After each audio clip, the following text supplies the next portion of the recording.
Hello Clever Minds, this is Tejas More. Hope you all are fine and doing well. I'll be speaking about the subject physics. Now physics is a subject which most of the students are terrified of. Even I was amongst them. But I'll be sharing with you few tips which help me to excel in the subject. I'll not say it as a guidance, rather I'll say the words of experience. So the first and foremost thing is read your textbooks carefully. Since 2019, MST-CET is being conducted in shifts. Almost 6 to 8 sets of question papers are out. So in order to maintain the difference in each of the question paper and variety of questions, the questions will be directly asked from textbook itself. So read your textbooks thoroughly. Next I'll be sharing is a 6 steps or 6 levels which helps us understand or which clarifies how our approach towards learning should be. So the level 1 says remember. Remember the content, remember the concepts, remember the knowledge so far you have gained. Level 2 says understand. Understand the concepts clearly rather than mugging them up. Level 3 says apply. The knowledge so far you have gained needs to be applied in the problems, in the sums that so far you come across. Level 4 is analysis, which is most important. As an example, let's take the concept of angular momentum and torque. The concepts, both of the concepts are related to each other by the factual statement that a rate of change of angular momentum is known as torque. So many times in exam you may encounter across rate of change of angular momentum rather than torque. So you get a bit confused and we often complain that the question was difficult. The question is not difficult, the statement is a bit tricky.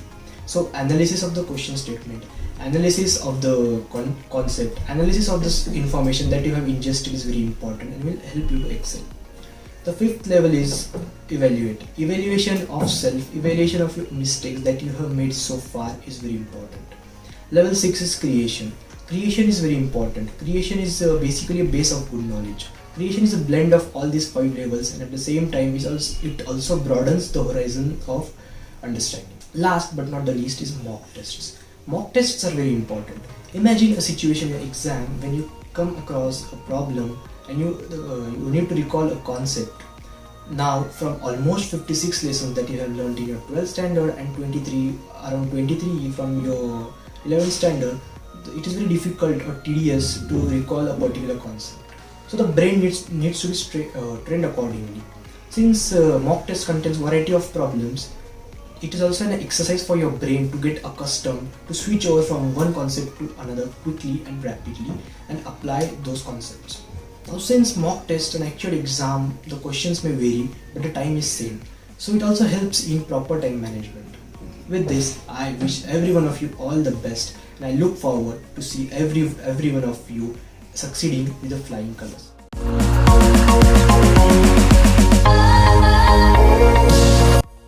Hi, Ishani Toradman here.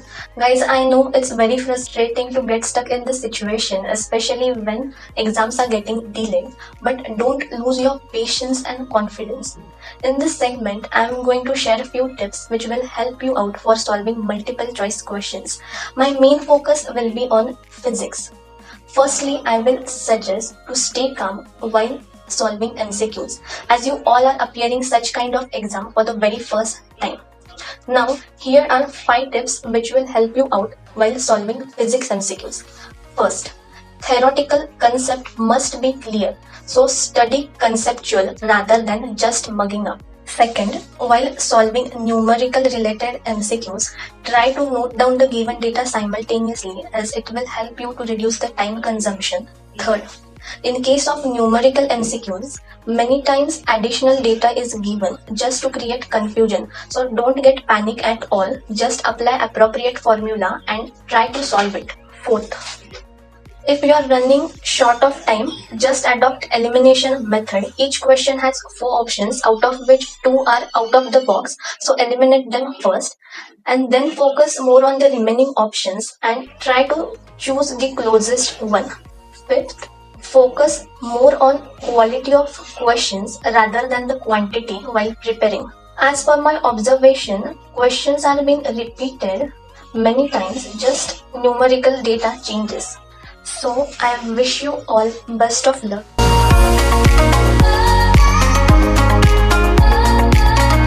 Hey everyone, I'm Yash and I'll be teaching you work and energy. What is work?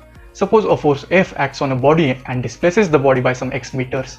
The work done on that body is force into displacement. What is energy? Energy is potential to do the work. Unit for both work and energy are the same, that is joules. In this chapter, there are multiple formulae you will come across. That is formula for kinetic energy, potential energy, spring energy, rotational energy, and many more. But the main part in this chapter is law of conservation of energy. That is, no energy is created nor destroyed in a system. Hence, we can say E initial, that is EI, will be equal to E final, that is EF. Let's try and solve some problems.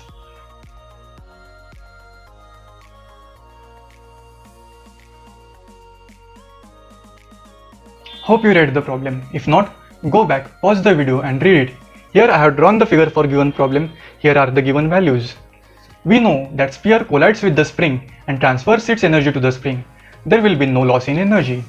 Hence we can say E initial equal to E final. Let's try and find E initial. E initial will be the sum of kinetic energy of the sphere plus its rotational energy. For a solid sphere, we know that moment of inertia is 2 by 5 mr square. In rotational motion, we have learned that v square equal to r square omega square. Let's substitute v square instead of r square omega square over here. Finally, we get E initial equal to 7 by 10 mv square. As this will also be equal to E final, we can say that spring energy is 7 by 10 mv square. Hence, half kx square will be equal to 7 by 10 mv square. Let's substitute values of m, v and k in this equation. We'll get half into 36 x square equal to 7 by 10 into 2 into 36. Simplifying the equation even further, we'll get x square equal to 28 by 10, which is 2.8. Hence we can conclude that x equal to root of 2.8 meters.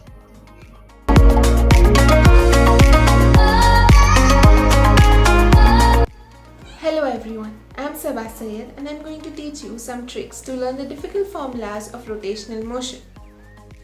Okay, so let us proceed by learning some tricks to memorize the moment of inertia of some standard objects.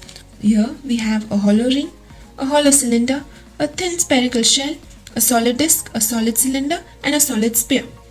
So to find the moment of inertia, we will begin by writing mr square underneath all the objects, followed by a 2 in front of all the equations. Then divide the equations by 2, 3, 4 and 5 respectively. Here you have mi of these standard objects or standard shape. Now you will see in all these equations there's just this multiplier which is changing. Let's denote this multiplier by k. This k is actually equal to k square by r square, where k is the radius of gyration and r is the radius of the object. In the case of a hollow ring and a hollow cylinder, it is 1. In the case of a thin spherical shell, the value of k is 0.6. In case of a solid disc and solid cylinder, it is 0.5 and 0.4 in the case of a solid sphere. Learn this and then we'll see some numericals based on these formulas.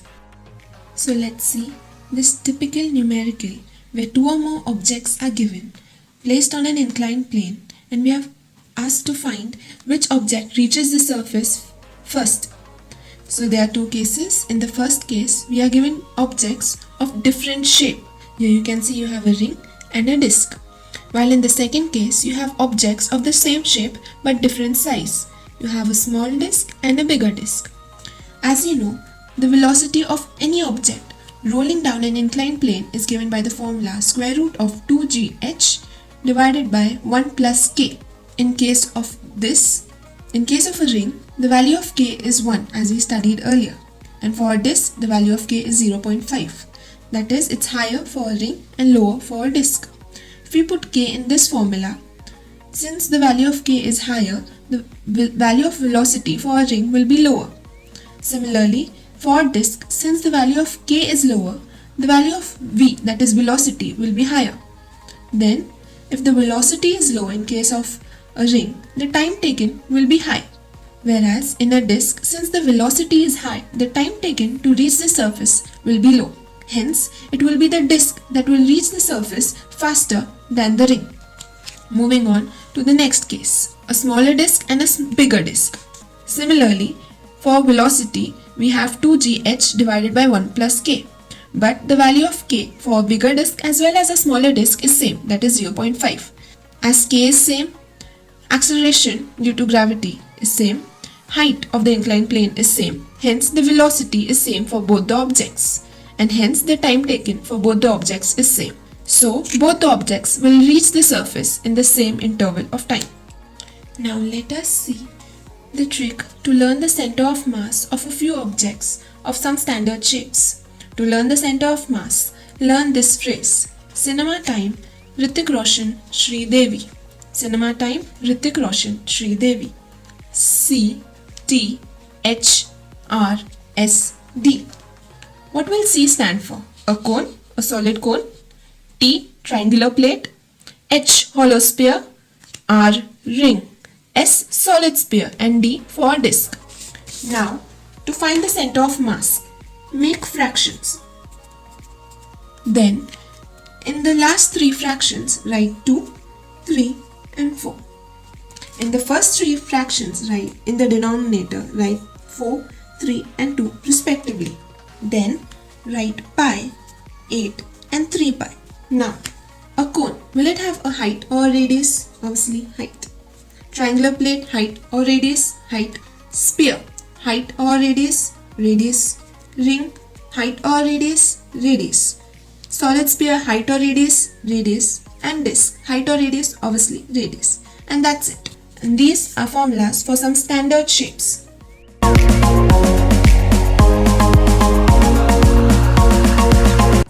Hello everyone, I am Kshitij More and today I will teach you projectile motion from physics. So now I am going to teach you about projectile motion. So this is the basic curve and we can see that the total range is r, the maximum height is h, and say the point travels on this curve. So at any point there will be a certain value of y and certain value of x, and we can see at the point there are three forces: the upward initial u sine theta, then there is a u cos theta in x direction, and downward direction is mg. So basically there is no restriction in x direction, but the upward u sine theta is opposed by the downward mg force, and these are the known equations. But as you can see, there are three equations and then there are further variations of the Cliff version and so on and so forth. So therefore, instead of learning all these three versions, we are going to use one simple formula. This formula: y is equal to x tan theta minus gx square upon 2u square cos square theta. And what is this? This is the equation of the given curve, this parabolic curve. And here u, g and theta are constant. U is initially when we throw it, theta is also the initial angle. For r, we are going to find the range. Okay, now in this you can see that in this curve, when we get the final value of x as r, the y coordinate is 0 and the x coordinate is r. So therefore the total range can be decided by x and y coordinate themselves. But here is the trick: when y is equal to 0, there are two values of x, at the initial origin and then at r. So therefore we have to consider x as r, not 0. So here you can see that for r, x is equal to r and y is equal to 0. So thus in this equation we put the values. So now here y is equal to 0, x is equal to r, and here again x square is equal to r square. Okay, and tan theta is split in sin theta and cos theta. Simple. And this is as it is. So therefore we take this whole term to this side and then we get this equation. Now in here what did I do? I cancelled r with this r square. I can do this because r is not equal to 0, right? Then again I cancel this cos with this cos square. So then now there are 2u sin theta cos theta is equal to gr. So therefore r is equal to this, and this is the same known equation. This way you can find the value for r. So now for time of flight. Time of flight is what? Distance upon speed. So therefore meter cancels and we get seconds.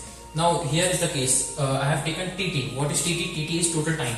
Total time means the time required for the particle to cover this whole distance, the whole displacement r.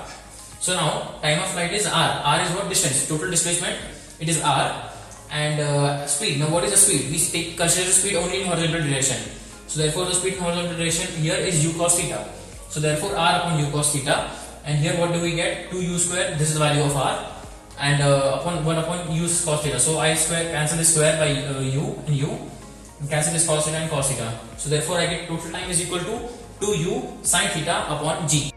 What if the question is time required by the particle to reach maximum amplitude? So therefore what we can say is total time divided by 2. Why can we say this? Because this curve is symmetrical. Why is it symmetrical? Because we are considering no resistance from air particle. What I get 1 upon 1 minus 1 upon 2. This is half sin square theta upon 2j. This is the final value of h.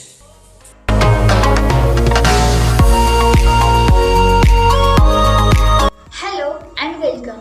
I am Divya Dhamal from AISSMS College of Engineering, Pune. Guys, in the preparation of CET, the elasticity topic is very easy and scoring. There are about 1 to 2 questions are asked from this topic. There are two main terms, stress and strain. So what is stress? Stress is equal to force upon area, where strain is equal to change in length upon original length. Guys, you have to remember what is longitudinal shear and volumetric stress and strain. There is a Hooke's law which says stress is directly proportional to strain up to elastic limit. Also, the Poisson's ratio which shows lateral strain upon longitudinal strain. Guys, the Poisson's ratio always lies between 0.5 to 1. Also, in thermal expansion, the thermal force is given by alpha delta theta Ya. The energy stored in wire or work done, or the potential energy is given by 1/2 load into extension. So guys, be prepared from HC Verma and solve more and more numericals on elasticity. It is a very application based topic. All the best guys.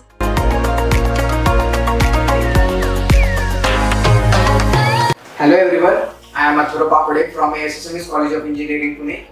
I am here to guide you about how to study ray optics in physics for MST CET and JEE examination.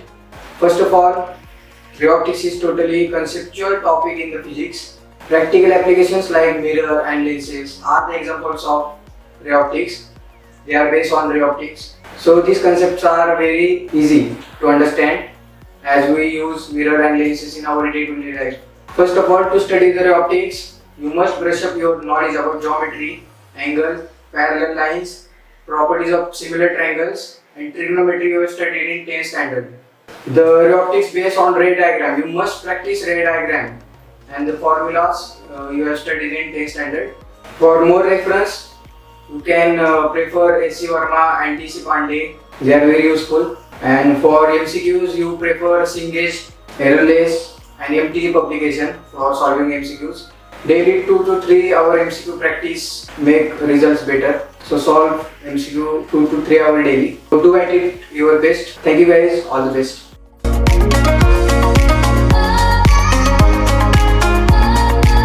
Hello all, myself Samiksha Dote, and today I will be telling you regarding the topic modern physics and what are the most important questions that come from this topic.